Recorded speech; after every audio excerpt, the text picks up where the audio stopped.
Hello, avid readers, book nerds, or casual observers, and welcome to the Read Along brought to you by the Lit Round Table. I'm Joseph. And I'm Anna, and this is our read-through of Red Seas Under Red Skies by Scott Lynch. Hello, welcome to part 3. Yes, we're talking about chapters 4 and 5 today. Very fun. Yes. So chapter 4, what are the titles? Blind, chapter 4 was called... I've got it written down. Don't look Perfect. it up. It's Blind Alliances for chapter 4. And the Reminiscence, the Amusement War. Mm-hmm. And then the next chapter... Chapter 5 was The Clockwork River. And the last Reminiscence... was By Their Own Rope. Mm-hmm. So, that's what we're talking about today. Very fun.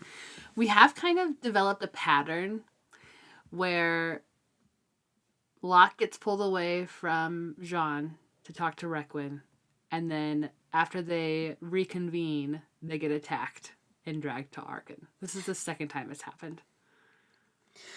It's becoming like a comic, These guys just cannot catch a break. They just keep getting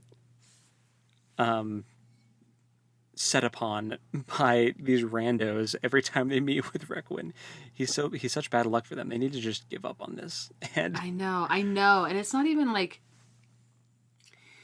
I'm not saying it's a bad con, but I don't know if it's worth all of this at this point. Yeah. The poisoning and the it's a lot. It's a lot. So, I don't know. Are we talking? Refresh my memory. Dear listener, I have a cold, and my brain is like at 70%. It's all good, man. So, refresh my memory. Are we talking about this in a more organic way, like we did Hall of Smoke, or are we going chapter by chapter, like we did previously? I mean, we can go chapter by chapter, but still. I mean, we can still just be more organic about it. Okay. We don't have to recount every little thing. I was just planning on giving my thoughts on the main events of each section. Okay. I'm not going to take you blow by blow.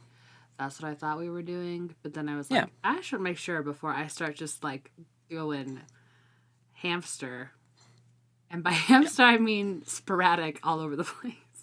Sure. Okay. So that first chapter, just the big overarching story of this first chapter is Locke meets with Requin and has to try to convince him why he met with the Archon. Oh, yes. So the big takeaway here is that Requin knows that the Archon has dudes in the casino. Mm-hmm. And he believes Locke was able to convince him that the Archon is behind hiring Locke and Jean to break into his vault. Right. Yeah. Which is not true. Not true. Locke was able to spin a wheel of gold. What did he say? What he said is probably inappropriate. I can't say it on the podcast, but it was a really funny quote about, "Oh, Crooked Warden, help me spin this crap into gold and help me know when to stop." Yeah. It was really funny. You know what? This whole section, he's very devout to the Crooked Warden. And it's not that he wasn't in the first book, but I think that I didn't believe that it was necessarily genuine in the first book. And in this book, I'm like, oh, I think he's actually in his own way being fairly reverent to the 13th. Yeah. He actually believes in the Crooked Warden. Right. Yeah. And he's getting offended by people that mock the 13th. But so I think that's interesting, and I am curious to see how that develops for Mr. Locke. Yes. Yeah. I agree. I didn't notice it as much in the first book, but it has been more prevalent in this one. Okay. I'm glad it's not just me. Especially in the last, in both of the reminiscences, those have been the most notable times. Yeah, for sure. For me in this section, but for sure. Okay, there's also, we found out that Requin knew that Jean went to see that master architect lady, and Yeah. that he employs the beer cellar, the bottom where she dumps people out. I just thought that was really funny. Mm-hmm. He's like, I've got a man, sells beer. To people that fall out of her place. And he told me that your man was there. Yeah, Yeah, it's very funny. it's very funny. He has people Locke, everywhere. yeah. Locke also has some really interesting moments with Solandre. Is that her Ooh, name? yes. It's Solandri. Solandri. Yeah. They have a really interesting moment in the elevator where he's kind of trying to. I don't think he's trying to like romance her or like seduce her, but he's definitely trying to win her over with his charisma into like being like into trusting him more, I suppose is what I'm saying. Yeah. But I think I interpreted that as more like him just trying to plant seeds of doubt for mhm. her against Requin. And I think that that's due in large part to Locke being charismatic, but I guess I don't know what his ultimate end goal is except to maybe just put a rift between the two of them. Because I think he recognizes that they're a pretty indomitable, if that's the right word, force when they're a pair. They're kind of a power couple. Yeah. Although, are they though? Because she had an interesting thing to say when he said, Locke said something along the lines of, uh, like he loves you so much and it's like it's admirable and all something like that. And then she said that is a uh, beautiful presumption of you or something like that is what she Yeah. said. So Yeah. I'm like, oh, are they actually? Are they not like? Maybe they're not actually like romantically involved anymore. Or Or maybe, I mean, everything we know about them being a couple is strictly from that master architect lady. So true. um, it's possible that they never were a romantic couple, but they could still love each other like friends. Like friends love each other. Yeah, yeah. I You thought know. like they could definitely be platonic. I just want to. Pardon me. I want to try to find that line because I don't think I said it right, and I think it's not. That would have been in the. It's the first chapter. It's the first chapter, but I'm trying to tell you which part. Found it. Part Okay, two. here we go. Okay. Um, I used to think much less of him, before I found out that he was wise enough to really love you. Another pause, and he lowered his voice to the barest edge of audibility. I think you must be the bravest woman I've ever met. He counted his own heartbeats in the darkness until she responded. What a pretty presumption, she whispered, and there was acid beneath her words. Yeah. So that definitely leads us to believe that that Trouble something in is paradise? Hmm? yeah, there's something going on. Yeah. And then Locke does say later to Jean that he thinks she can be sweet talked. So I think you're right that maybe he's going to try to drive some kind of wedge between the two of them and try to play Yeah. off that. Yeah. Ooh, we also heard about a thing called Bazors, which is a mythical stone to cure poisons drawn from the belly of dragons. And I'm like, okay, this is the kind of world building I'm here for. Dragon? What? Yeah. But it's like written off as like, yeah. Oh, because they go to the poisoner later to see if she can Yeah. make an antidote, and it's no, she can't. But Yeah. but now I'm like, I'm gonna keep an eye out for Bazors. Because what if Bazors are really real and they're not the mythical creatures that people think they are? Or not the Bazors. Because that means creatures. dragons were are real. Yeah. I mean, there's Yeah. bounty hunter wizards, so like. Yeah. So yeah, that was the first chapter. Well, and then they get attacked. Oh. Oh, right, by the kickboxer. Yeah. Well, yes, but like, okay. There was the gambling thing with the. This is another moment where like we see Locke being devout to the Crooked Warden. Is they're like they have this gambling thing where they're betting on this man versus these wasps that are illegal. Terrifying. Oh, I hate wasps, dude. And the That's dude, awful. Yeah, and then the dude dies, of course, because he had to face like a bajillion of these wasps. They're called stiletto wasps. And they're big.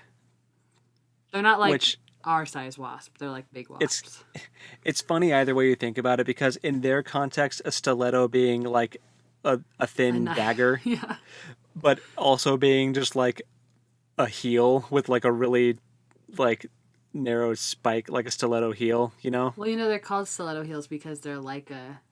No, I know, but it's like, it's either I'm imagining it feels as bad as being like stomped on by a stiletto heel or stabbed by a stiletto knife. And it, I mean, both would be painful. either. Yeah. Either. The wasps have little feet with stiletto heels on them, and they kick you. I want that drawing. I want it. And there is the thumbnail art for this week. Oh my gosh. No, I already made the art. It's a chair.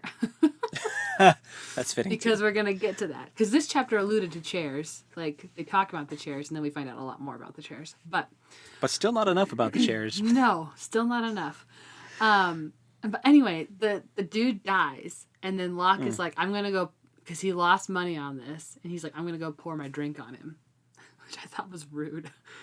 Yeah. And then he goes up there, and he's like, he feels bad for this guy, and he like says, like, he prays over this, like Locke's version of a prayer over this person that's died, and then pours one out like they do when they were with Father Chains in that, you know what I'm talking about. I'm drawing a blank. Anyway, Into the water. They right. like, They had like a ritual thing. They pour one out for the ones that are gone. And he does that, and then I was like, oh, he meant that as like I'm trying to like usher your soul on because you died alone. And that's his whole thing. And then all these other jerks at the casino are like, oh yeah, and then they all dump their beer on this dead guy. And I was like, one of them terrible. One of them was even like, you should pee on him. Oh my gosh, I was like, oh, what like kind of a heartfelt moment just turned to utter depravity. Yeah. Like, it's terrible. Those moments where I feel like Scott Lynch is dipping his toes into dark, like grimdark type, like, oh, for or just sure. what's it called? Like the blade itself qualifies. Yeah. Is it just like dark fantasy? Yeah, I mean, I think grimdark fits. It's a good title for that. Yeah. It's those moments where just like, man, just I feel like in this section of reading especially, we are really exploring the depths of human depravity. Oh yeah, which that leads perfectly into the reminiscence for this week, or for this chapter. The amusement war. I know you have a lot. I also have a lot to say, but I know that you're like really chomping. I was listening to this. Oh, that would be hard. Via audiobook. So, and the voice actor for the audiobook is quite skilled. He's great. I don't remember his name, but he's awesome. But, man, I was like white knuckling my steering wheel for parts of this chapter, just like, yeah. So basically, the big takeaways being, well, we're introduced to this new location.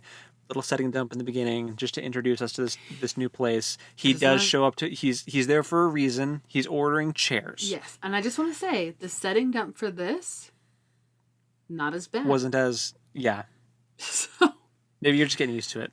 I just feel like it wasn't as like dumpy. Like info dumpy, I mean.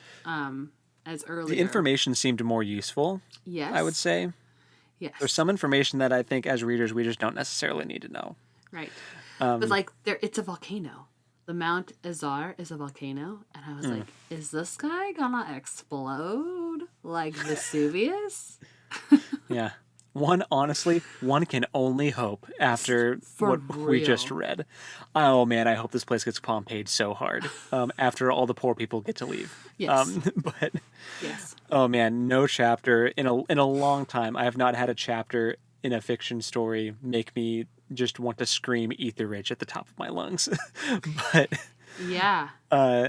So, but first he goes into this little furniture store and orders some chairs, and I would just like to say that like it was funny because our mother works at a furniture store. Yes. and so like the conversation seemed familiar. It really did. And it was like, this is the type of wood I want. Oh, that's not going to be like very stable. I know. We know. We're not going to blame you if something happens, but that's the wood we want. Okay. Yeah. Also working retail, it was very like, yeah, it was very much like a retail conversation. Yes. Like, I love this family. What are their names? The Master Balmondane. Does that sound right? Yeah, Balmondane. Yeah. And his daughters. I love them. I would like them to leave that place. They're looking. Yeah, they can leave, and then Pompeii can happen. Yes. They're like caring for this gentle cat, which I forgot about the whole gentling animals thing. I did too. I totally forgot about that. And then I was like, it was just a little kitten. Ooh. Yeah. It's so sad. And then we found out why the kitten got gentled. Oh my gosh. Just because some kid was bored and wanted to torture it, so his mom made him get the kitten gentled before he could torture it. Mm-hmm. Oh, I hate this place. It's pretty bad. So, I mean, gentled meaning that they're like basically turned into zombie animals. Yeah. That are just subservient. They just do whatever they're told. And when they're not doing anything, they just stand there and... Right. They said they have to like coax it to poo. Yeah. Like it won't do anything. Yeah. It's so sad. It's brain dead. It's brain so dead. sad. Like, honestly, euthanization in this instance would maybe not be a bad idea. But they're caring for it. Because they recognize that it's like so unfair that this cat didn't do anything to anyone. Just a kitten. Just a little kitten. Yeah. Man, I can't believe I forgot about that too, because that was like a major plot point of the first book, was that they were trying to stop the Grey King from gentling an entire huge building full of people. Like, remember that? Oh yeah. Like that big like palace full of people was going to be gentled. But we didn't know that until the end. Like we didn't realize that that's what they were attempting to do until Locke figured it out, and he was like, "Oh crap, this is bad. This is real bad." Yeah. But yeah, speaking of messed up, so while he's waiting for these chairs to be ordered, then we see the actual amusement wars, and it's basically like a gladiator arena, but with a chessboard. Yeah, that's exactly what I wrote down. It was like gladiator with chess. And at first, I thought that it was going to be this type of messed up. I thought that it was just going to be like real humans as chess pieces, and they were going to actually kill each other, like when the pieces got taken, or like they were going to have to fight. Instead of like just taking it, like maybe the one could actually defend itself, and they would like actually bash and have to like try to kill each other, which would be barbaric and awful anyway. But no, it was worse. Yeah. With these demons that run out on the field and just grab up the pieces, quote pieces, the people acting as pieces, and then the different players would give their default. Is that what it was called? Mm-hmm. And basically, it was this messed up, just power trip. Mm-hmm. Just you could tell the demons to do whatever you wanted, short of killing them. Mm-hmm. Whatever. And there's went. No limits. Any kind of abuse is on the table. And it's horrific. It's so messed up. You know what? It kind of reminds me of that. There was a performance art piece a few years back where the artist had set up an exhibit, and the premise was there's all these objects on a table, and the artist is blindfolded, and the people that came in to view this art piece could do whatever they wanted to the artist with the objects on the table. And it was alarming the number of people that chose to like physically harm the artist with the items on the table. It reminded me of that to an extreme, because no one's blindfolded and everybody is watching. Not that it was okay because the artist was blindfolded. My point being that like you would think that humans would be more likely to do something bad if no one can see them do it, is what I meant. But this was like on public display for everybody. Yeah, no, there was no shame. This was normal for these people. And like little kids, like the children of these rich people. That was the first one we saw. Was one of the players had their whole family in the luxury box with them as they played, and he said that his son got to give the first default, and his son was like, "Eat his legs," and I'm Which like, was "What on earth?" which was honestly pretty timid compared to the stuff that came later. That was just a kid that didn't really care about being there and couldn't think of anything and just said the first thing that Yeah. beat him on his legs. Yeah. But then like things got dark and twisted so quick. And Like yeah. and Locke was standing there watching in horror. He didn't really know what it was about until it started. And then he even says, I was like in my head, I'm like, it's like a car crash. You can't look away. And later on he says, it's like, have you ever seen a carriage crash? Yeah. It's like, you can't look away Yes. from the horror. Yeah. But and he like to the point where he goes back. Like this happens every day. And while he's there, he goes every day. And he's just doing. It's not because he's like enjoying the experience at all. He is so livid about what is happening to these people. And he is just furious. And he's not hiding it at all. To the point where he gets confronted by someone who's basically like, yeah, we can all tell that you're not having a good time, so you need to leave. Or pretend like you're having a good time. Yeah. Yeah. Which is also horrible. Uh-huh. But so then we find out that these people are getting paid. The pieces get paid. So if they get paid a certain amount, if they get a default, and then there's like a lottery in there where they'll get extra. So like the more they play, the more chances they have of winning this extra lottery. But like, so the defaults aren't supposed to be like death inducing, but people do die. Yes. Sometimes the defaults go too far and they just club them to put them out of their misery, just club them in the head and kill them. Or like whatever the thing was so horrific that they die. Yeah. Yeah. Guy had to like lick rotten fruit off a wall. That's It so was gross. like people were getting like stripped down and getting their head shaved. It was and you know, they don't have clippers. It was just a knife. So that was ouchy. But like, no, people were sexually assaulted. Like it was the depths of human depravity in this section made me so infuriated. I felt like I was like self-inserting myself into Locke's shoes. And he even said, he was like, I could ruin all of your lives. The Thorn of Camor could ruin this place. And I want to so bad, if I haven't already spent a year lining up this other hit on this Requin guy, because they're already a year deep in this other job. And he's like, I can't just pause that to come here and uproot this whole thing, even though I want nothing more right now than to ruin all of your lives. I'm like, I want you to bring Jean in here and wreck house. I want it so bad. Something you said. So in the next chapter, we know that they get strong-armed into becoming pirates, essentially. That hasn't happened yet, but they're being coerced into it. What if, as pirates, Locke's like, oh, we're going to Salon Corbeau, and we're just sack it because we're allowed to do whatever we want as the pirates. So we're just gonna destroy this place. I hope so. I hope so too, because it's horrendous. Yep. I hope they're his first hit. I hope that they get on that pirate ship after they're all trained up and ready to go, and they sail straight there and blow it to Kingdom Come. Yeah. Because there's even a moment. It to the ground. Yeah. Because there's even a moment when he's like standing there watching, and he's like asking himself, "Why do I keep coming here?" And he's like, "Because I'm trying to convince myself to drop everything and just ruin it."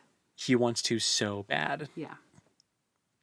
Just unleash and he even talks about how the Thorn of Camor has become like almost this other personality, like this other person that this other identity that he will like become, like vigilante for justice. Man, he's like he's like Batman, only not. Yeah. But we also had, in the midst of this reminiscence, we went back even further And we had a there was Father that Chains flashback. Yeah. And they're talking about how thieves prosper and the rich remember, and how that's like their two tenets. And like that's what's motivating him is the rich remember part. Because the point of that was like the rich remember that the thieves are there and can take it at any time. Yeah. So like it's this kind of balancing act of like,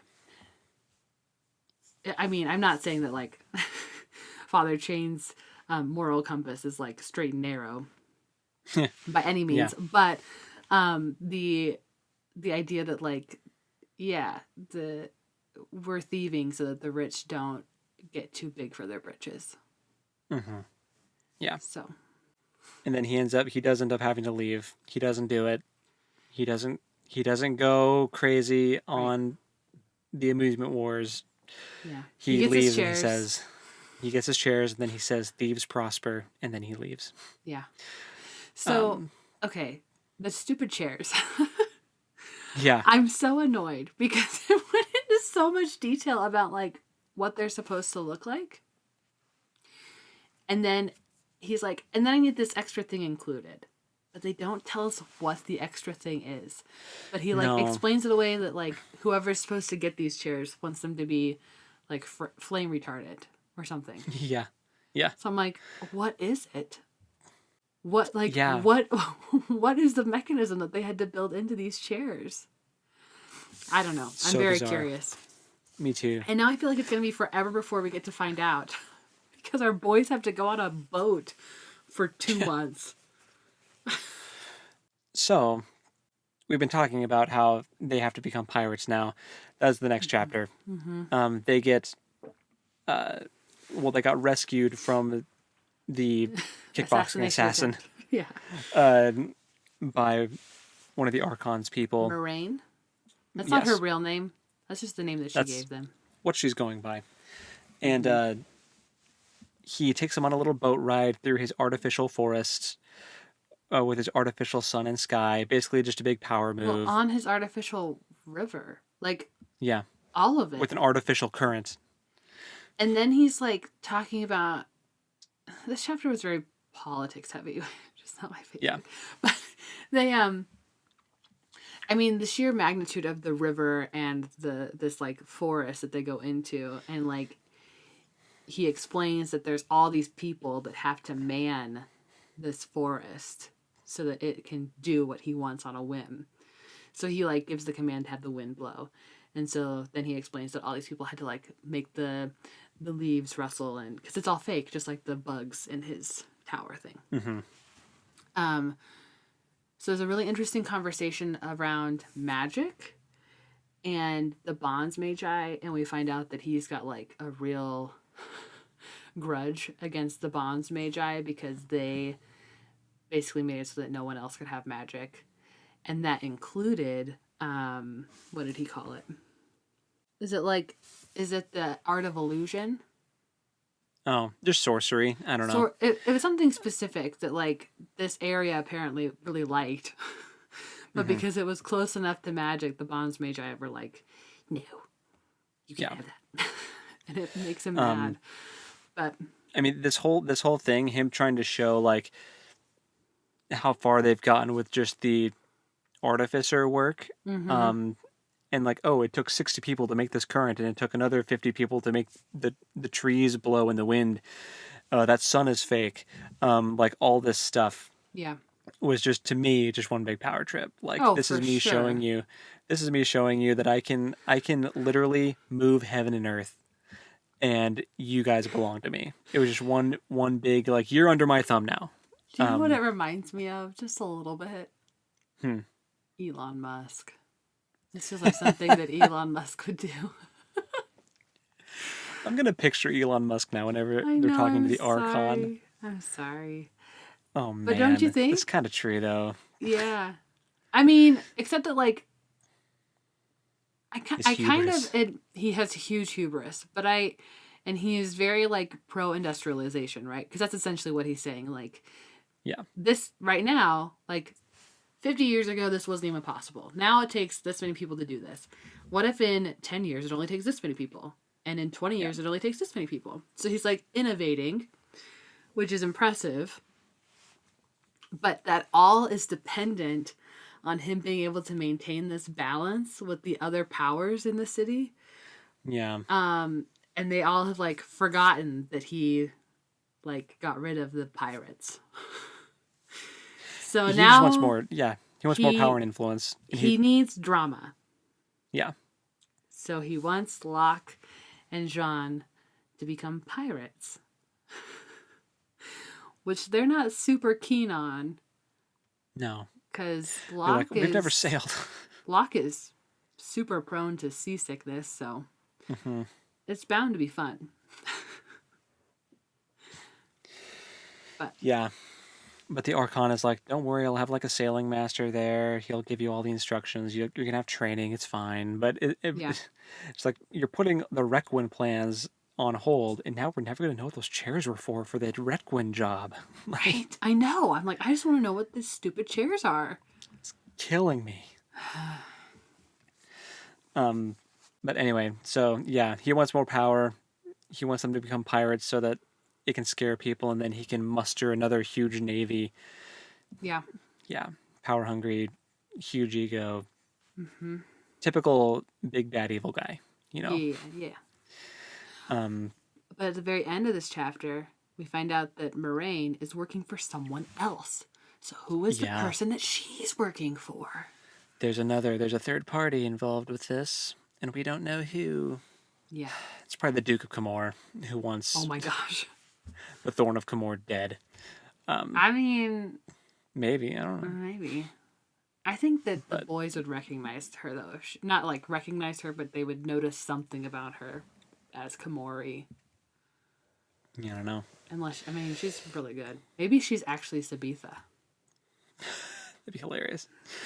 Like, literally every new character we meet, I keep waiting for them to, like, rip their face off like a Scooby-Doo mask and be like, ha, just kidding, it's me, your ex-girlfriend.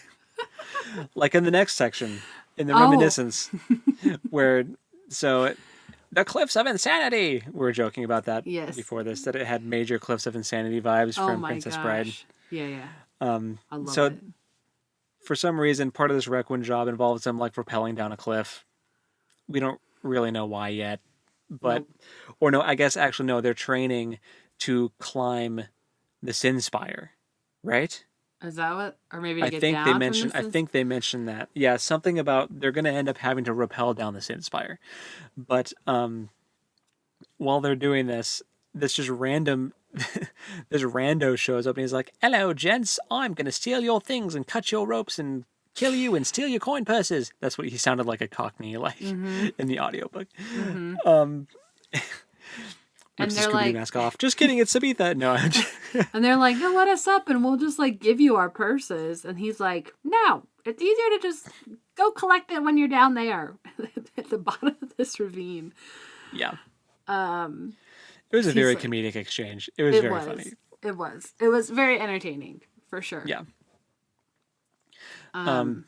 But I mean, really, as far as like what we learned that during that section, it was, I mean, we got to see Locke being a little more devout again because he abstained from killing this guy when he could have and should have probably, because of the whole thieves prosper rule. He was like, I don't want to kill another thief. Right. Even though this guy was like heard that they served the Crooked Warden, he was like, the Crooked Warden's not real. Fake news. Dumb. That's not how my mama raised me. Well, he calls them like heretics. He's like, "You're heretics. No, I'm really gonna kill you." Like, what is happening? Oh my god! Like, this guy's a moral authority. He's a highwayman. Like, yeah. Well, and then he. So, yeah, I don't know what the purpose of this, except that we got to see that. I mean, the purpose of it was that it was really funny, but we know that Scott Lynch is always like dropping Easter eggs, right?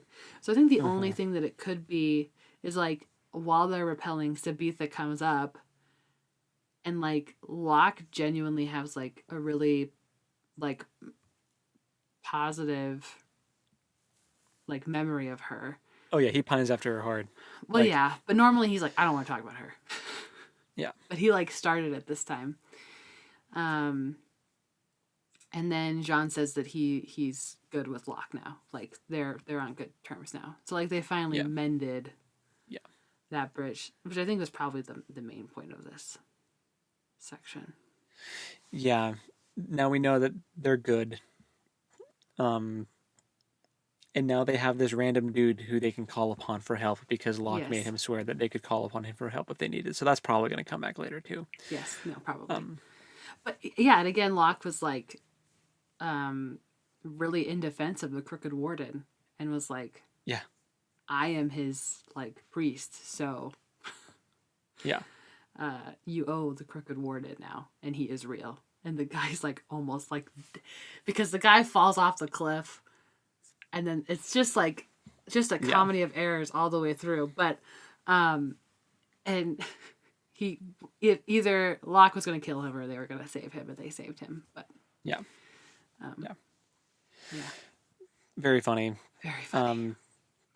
But then they go off into the distance with their I have a feeling this guy's going to come back and he's going to become like the newest addition to the Gentleman Bastards, and it's going to be, or he's going to be on the pirate ship. Like he's going to be one of the recruited people, and they're going to be like, not this guy.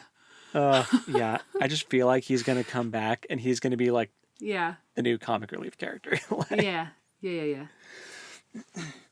Oh, or he's going to be like the cabbage guy in Avatar. Like that's going to be him. Yeah, maybe. Or the bandits in Critical Role Campaign 2 that keep trying to yes ambush the Mighty Nine. They keep mentioning like the Galdo brothers and Bug, and I'm like, stop talking about them. It just makes me sad. I mean, I'm glad about Bug. I'm glad they're talking about them, but yeah, it just is sad. Just sad. So that was the last reminiscence. So now it's just straight up chapters. So I know, I'm kind of sad. I'm gonna kind of miss it, I think. So for next week, is it? I'll admit that I even like flipped through and was like, wait, is that really the last reminiscence? It is. Oh. Yeah. So for next week, you're gonna read chapters 6 and 7. Nice. So yeah. Very good. I'm excited. And I think that wraps up part 1, right? I think I was looking through the contents, and I think that's like the end of part 1. Yep. And then we're into book 2. Very good. Good dealio. Yeah. So I guess until next time, happy reading. And we'll talk at you next time. Later. Bye.